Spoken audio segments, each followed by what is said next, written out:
Selamat datang di podcast Opsis, obrolan seputar siswa. Oke, sebelum kita memperkenalkan narasumber kita, perkenalkan nama saya Saskia Pertama Tarigan. Saya dari siswa SMA Negeri 1 Bangun Purba kelas 12-5. Oke, kita akan memperkenalkan narasumber kita yang pertama, yaitu ini dia. Halo semuanya, perkenalkan nama saya Maharani Putri. Saya siswa dari SMA Negeri 1 Bangun Purba kelas 12-5. Selanjutnya kita akan memperkenalkan narasumber yang kedua, yaitu Halo semuanya, perkenalkan saya Frans Kota Bangun. Saya siswa SMA Negeri 1 Bangun Purba. Saya dari kelas 12-5. Oke, langsung saja kita mulai podcast kita ya teman-teman. Karena hari ini kita akan bahas topik yang benar-benar seru, yaitu bijak menggunakan media sosial. Kita akan langsung tanya ke narasumber kita yang pertama, yaitu Frans. Frans, kamu kan pastinya Gen Z nih, apalagi kamu hidup di era digital. Saya mau tahu dong, apa aja aplikasi media sosial yang kamu gunakan sekarang ini? Kalau untuk sekarang ini ya, aplikasi yang ada di ponsel pintar saya, contohnya ya, di era digital ini yang saya gunakan seperti Instagram satu, TikTok, Facebook, dan WhatsApp. Itulah salah satu aplikasi media sosial yang sering saya gunakan setiap harinya.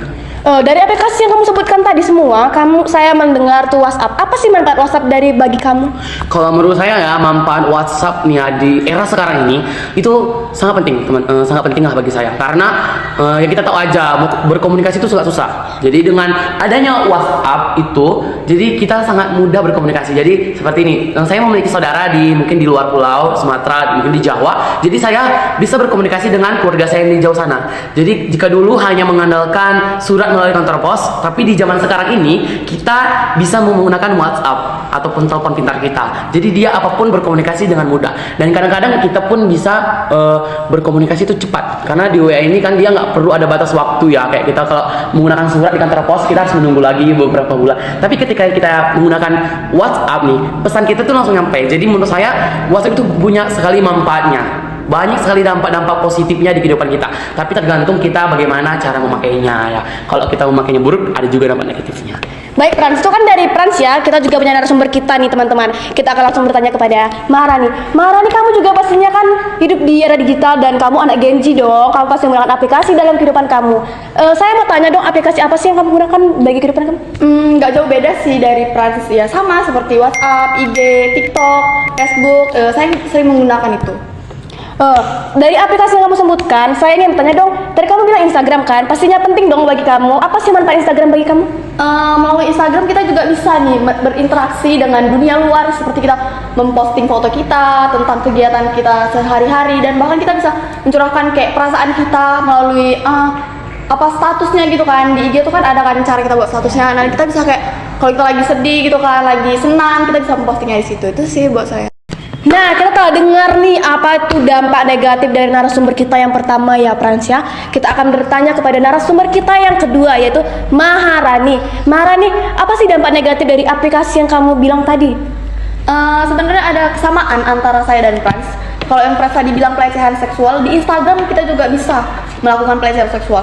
Tapi yang lebih sering terjadi saat ini yaitu cyberbullying. Terkadang pada saat kita memposting kehidupan kita sehari-hari, seperti memposting kegiatan kita sehari-hari, itu terkadang banyak orang yang tidak suka dengan kita ataupun meng-hate kita melalui komentar. Terkadang kita tidak perlu membuli orang melalui perkataan. Di zaman sekarang ini kita bisa membuli orang melalui ketikan kita. Dan aku juga Maharani ini ya, pernah jumpa dengan kasus seperti ini. Dia kita tahu aja lah, pada saat ini anak-anak juga sudah bermedia sosial ataupun sudah memegang ponsel pintarnya. Banyak sekali anak-anak SMA ataupun SMP-nya, mereka sering beradu argumen ataupun membuli di media sosial, seperti head comment ataupun head postingan. Bahkan ada juga nih mereka membuli dan direkam lalu diposting di media sosial dan arak rame-rame. Itu dari narasumber kita kedua ya teman-teman. Nah, kita telah mendengar nih ya dari mereka berdua. Aku mau tahu nih, pembelajaran kalian dan kesehatan kalian terganggu nggak ya? Soalnya aku kan juga pelajar, aku juga kurang mengontrol diriku. Nah, menurut kamu Frans? Kalau menurut aku nih ya, apakah pembelajaran terganggu gitu kan? Kalau aku terganggu banget ya sebenarnya kalau kita kecanduan bermain media sosial. Karena sekarang ini sering sekali kita media sosial, melakukan kegiatan di media sosial. Jadi kita terganggu sebenarnya. Aku pun jadi agak malas untuk belajar, dan apa-apa kayak males lah gitu. Pokoknya pembelajaran nggak maksimal sih. Jadi menurut aku pembelajaran terganggu itu benar, sangat-sangat terganggu kalau kita nggak bisa mengontrol. Nah, tadi kan Pran sudah menjelaskan kalau dia terganggu dalam pembelajarannya. Pastinya ada dong untuk kesehatan. Pran nih, menurut kamu gimana sih?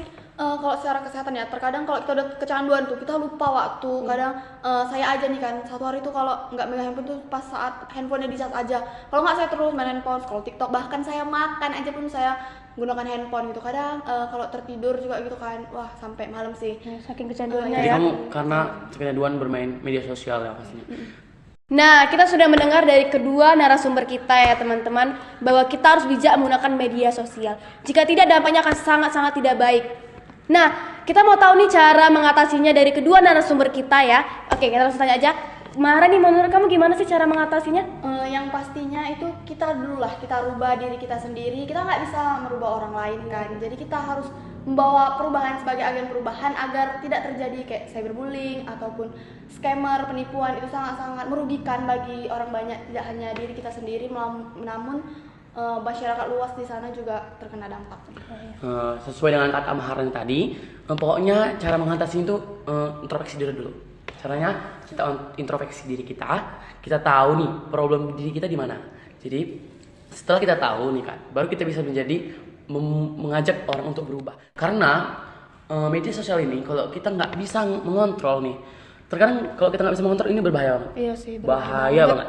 Jadi kalau kita nggak bisa mengontrol, ini bisa berdampak ke orang. Karena kita mungkin kata-kata kita, komentar kita, perilaku kita di media sosial itu menurut kita tuh biasa aja nih kan.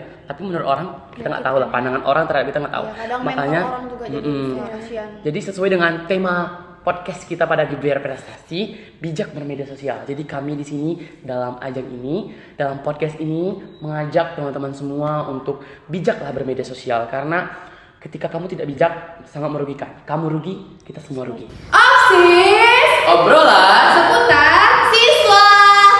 ingat bijak bermedia sosial.